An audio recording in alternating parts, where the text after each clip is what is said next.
Okay, so I want to jump on here and tell you the short story about my life. The reason for my depression videos. I was born and raised in a small town of Marion, Indiana, surrounded by cornfields and nothing else. I was born a twin, but at the time my parents didn't know they were having twins. So we were forming A and forming B for 3 days until they could think of names for us. Back then, they didn't have the fancy equipment that they do now. For the most part, my whole childhood was pretty much a normal childhood. We didn't have a lot of money, but it was a pretty decent childhood. That was until I turned 16. You know, that high school love, because I met a boy, thought I was in love, thought he was my world. Those bad boys. I tend to like the bad boys for some reason. And that relationship, after about a year, turned abusive. Like the degrading, name calling. So we broke up.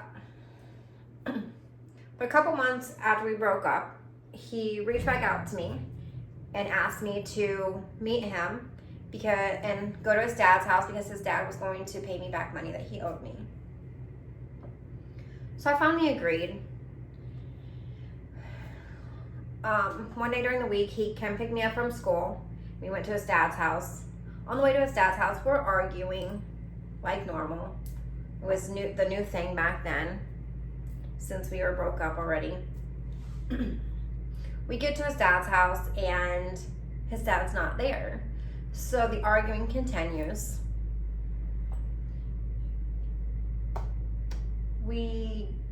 He's trying to find a key, can't find a key. Short story of it, we go up to the house, so can't find a key. And he kicks open his dad's back door. He shoves me through the house. We're arguing. I'm like crying, still begging him to take me home. But he gets his dad's gun. And now the panic sets in. We're still fighting and arguing. He shoves me on his dad's bed, and he tells me if I don't have sex with him, he's going to kill me and my entire family. And I'm still arguing with him, and he says it again. He's going to kill me and my entire family. But this time he starts naming off my family. Name by name by name. So needless to say, that happens. And we finish. And I'm trying to beg him to take me home.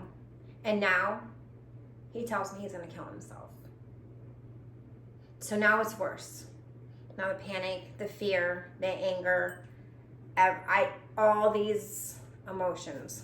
And I'm begging and pleading him just to take me home. I won't tell nobody. I won't tell him. We'll just go our separate ways. We'll be fine. He agrees to take me home. So I thought, he lets me drive too. And I'm thinking in my head, I'll just drive as fast as I can and I'll get home because my mom's home and I'll be safe. No, it didn't happen like that. He forced me to take all these weird turns that I had no clue where we were. We end up in the dark, wooded area, surrounded by trees, pitch black. And we're sitting there talking, and he opens his car door like he's still telling me he's gonna kill himself. He looks at me, and he tells me, "You will always be my baby girl." And he shot himself right there in the car next to me. I push him out of the car. I don't know why. I take off driving, and in my head, he's chasing me and he's going to kill me.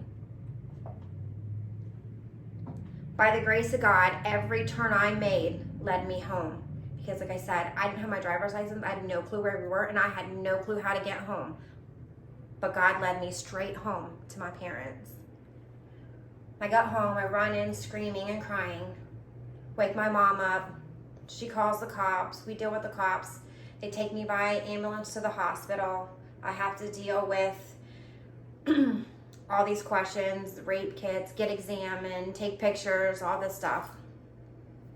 They escort me out of the back of the hospital to the jail, where I spent hours and hours getting questioned over and over again by different people. Early in the morning, they finally let me go home.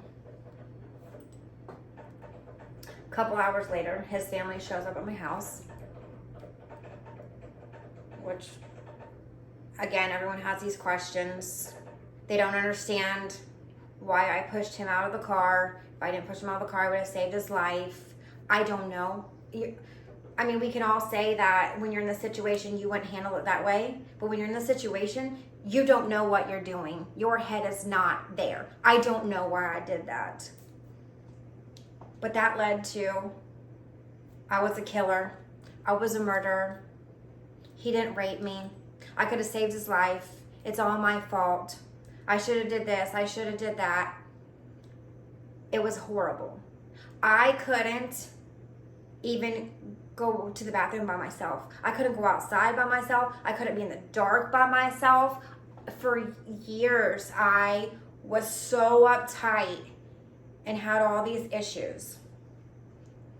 They put me in counseling for a little while until my parents couldn't afford it anymore.